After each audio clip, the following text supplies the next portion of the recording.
Alors, je vais d'abord revenir sur la manière dont Souleymane Bachir Diagne pense l'universel et le problématise, non pas pour poursuivre sa réflexion, ce qui serait prétentieux, mais pour voir comment je peux me l'approprier, l'ingérer au point de la faire mienne pour ensuite trouver ma voie, ce qui, je vous le concède, peut sembler intéressé quand il est question de rendre hommage à Souleymane Bachir Diagne, mais c'est là, je crois, l'audace et le privilège des héritiers que de pouvoir le faire.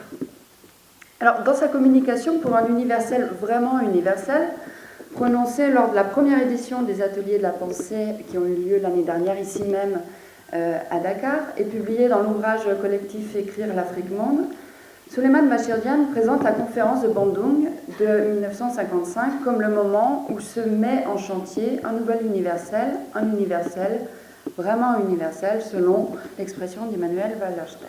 Alors, qu'est-ce que cela veut dire?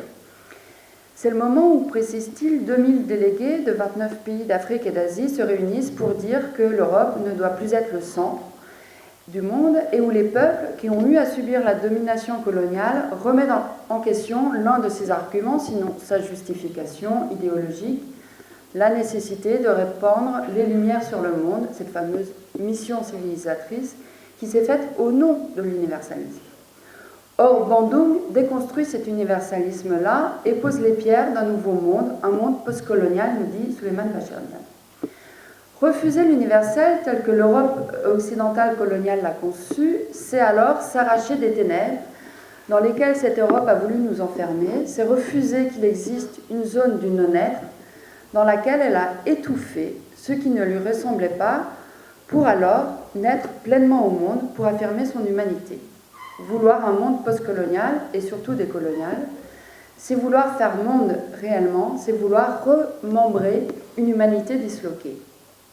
La préoccupation de Souleymane Bachir Diagne est de réconcilier l'humanité avec ses différences et ses particularités, de maintenir l'idée même de l'universel afin de penser l'égalité en droit des peuples et des cultures, tout en permettant aux différences de s'exprimer, sans sombrer dans le relativisme et s'enfermer dans ses particularités.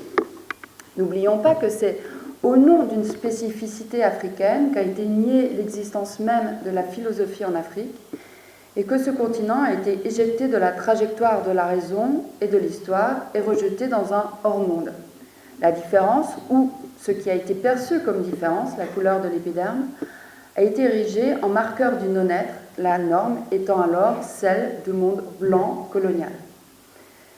Alors, spécialiste de la pensée de Senghor, Souleymane Bachir Diagne a fait sien cet impératif de construire un nouveau monde, une civilisation de l'universel, où il est un devoir d'être métis, chacun à sa façon. Se préoccuper de l'universel signifie faire attention aux particuliers.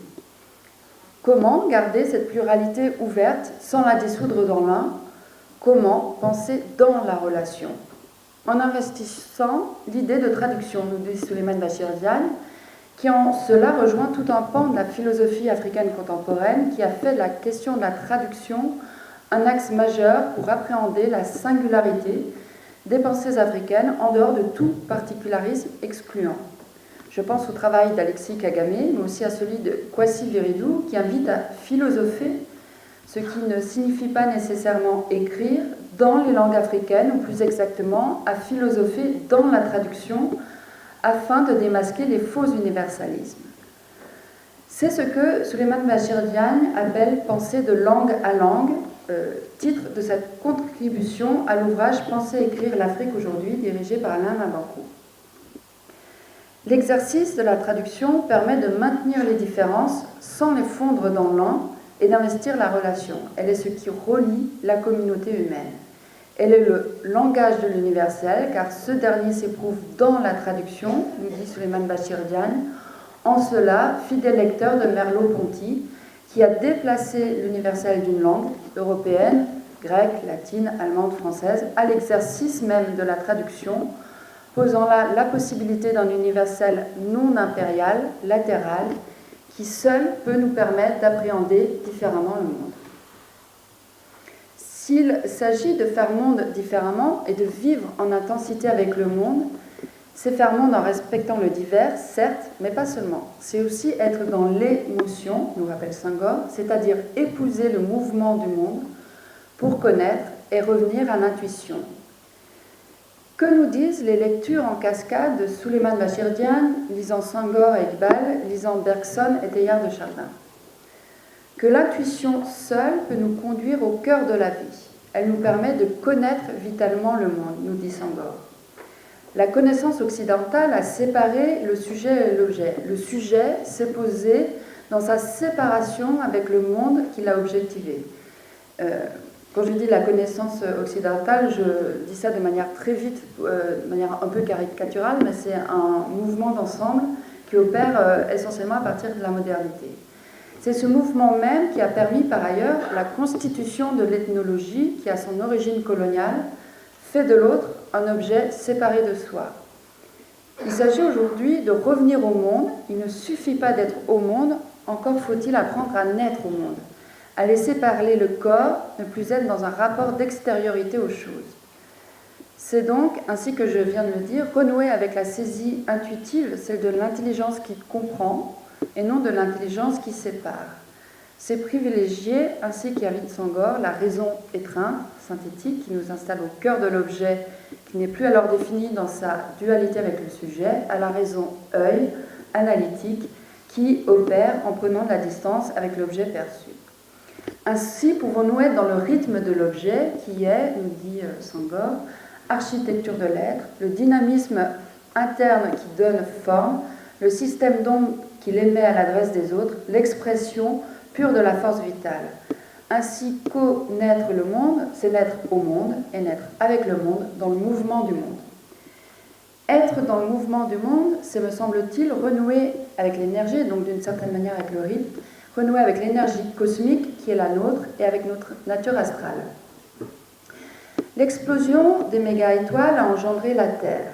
La mort de ces étoiles a permis à la vie de s'exprimer sous une autre forme. Il y a eu transformation de cette énergie cosmique en une force vitale autre.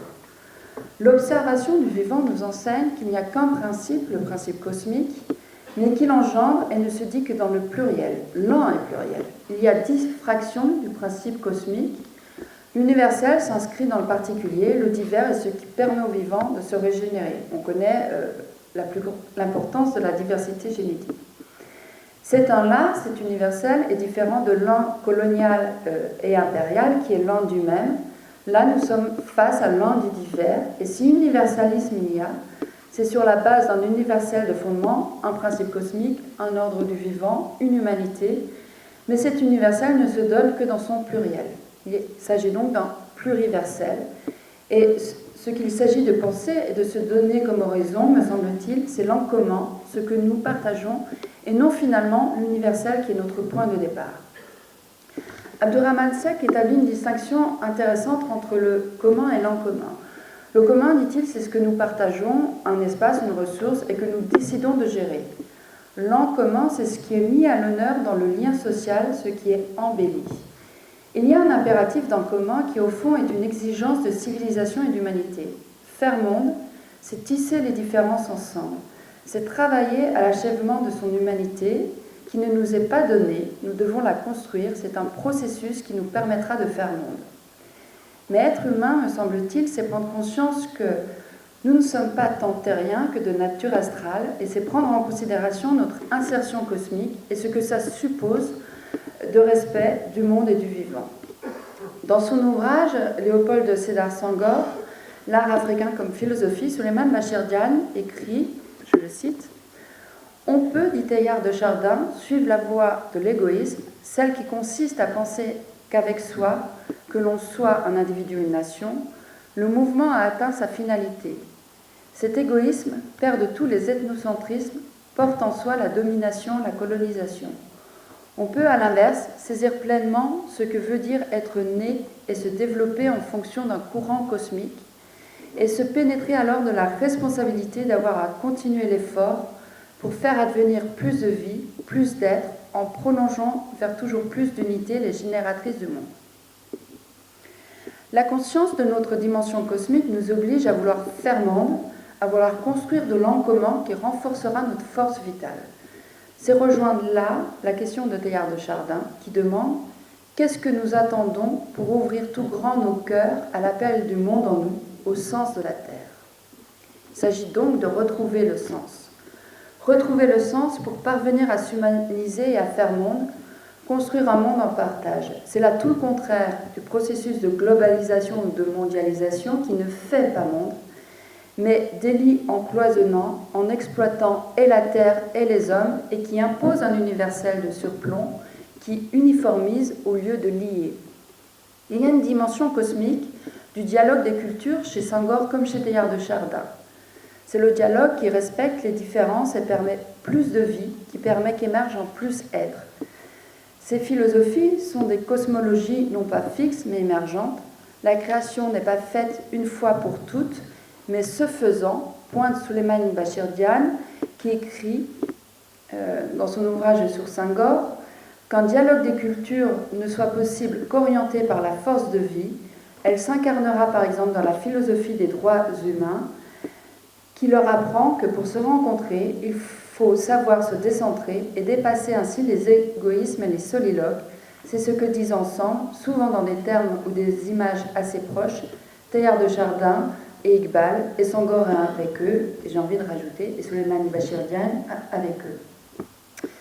Souleymane Bachir Diagne, dans son ouvrage sur Bergson postcolonial, dit, pour Senghor, le mouvement cosmique de se dépendre de toutes les alienations, c'est-à-dire d'aller vers le plus-être et ce qui fait advenir l'humain créateur, autrement dit l'artiste.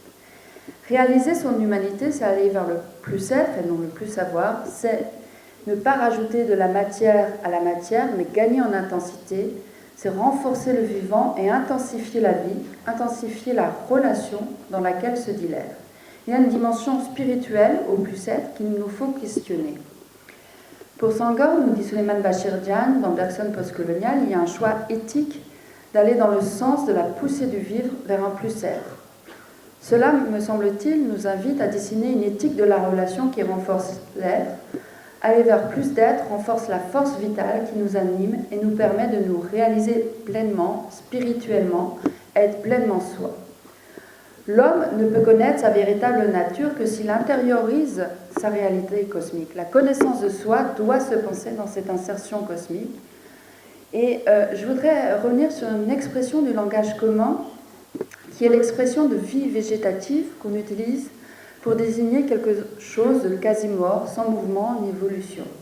Or, si on observe réellement les plantes, c'est tout le contraire. Bien qu'elles nous paraissent effectivement immobiles, elles se déploient sans cesse, produisent de nouveaux membres, il y a mouvement, invention, développement en permanence. Et elles nous enseignent que nous regorgeons au fond de nous de capacités d'invention extraordinaires, que nous ne pouvons exister que dans le façonnage de nous-mêmes. Le plus-être, c'est le déploiement de la vie, mais ce déploiement est à comprendre comme la transfiguration de la vie en existence. Exister, c'est, écrit François Julien dans Une seconde vie, se tenir hors de ce qui conditionnait et contenait sa vie dans des frontières qu'on ne savait même pas qu'on subissait. Ainsi peut-on, dégageant sa vie, se maintenir hors de la clôturation du monde, et ce en demeurant dans le monde, proprement exister, ou bien on peut laisser sa vie s'enliser et s'emmurer sous l'horizon bas de ce qui fait monde. Réorienter sa vie en la délestant de ce qui l'encombrait, l'alourdissait, l'empêchait de se déployer, c'est opérer sur soi, être dans le façonnage de soi. Et je vais reciter François Julien qui dit « On se met à distinguer un filigrane de la vie, rendant visible dans ses entrelacs des configurations plus intérieures qu'on ne soupçonnait pas. On prend conscience de la vie qui s'ouvre en nous, des transformations silencieuses qui opèrent. » Je voudrais terminer en disant que être soi n'est pas donné, mais c'est un processus. Il s'agit de s'accomplir, c'est-à-dire en fin de compte de développer sa force de vivre. Dans un même ordre d'idées, achever son humanité serait aider au déploiement de la force vitale et investir de manière féconde la relation, car être, c'est être lié. C'est comprendre, ainsi que nous y invite la philosophie de l'Ubuntu, que je suis parce que nous sommes. Cela invite par ailleurs à mettre fin à certaines dichotomies comme monde civilisé, domestique versus monde sauvage. Car s'il y a un continuum ontologique, cosmique, cosmologique, alors il ne saurait y avoir un monde extérieur à l'homme, un monde qui lui serait extérieur et sauvage. Il n'y aurait donc pas un écoumène et un érème, Et cela nous invite finalement à repenser de fond en comble l'écologie pour la remplacer peut-être par une cosmologie de l'émergence. Et pour terminer cette communication, je voudrais m'adresser à Souleymane Bachir Diane. Bachir, merci de nous nourrir philosophiquement, spirituellement, et merci, un grand merci, de m'avoir permis de cheminer en ta compagnie. Merci. Merci.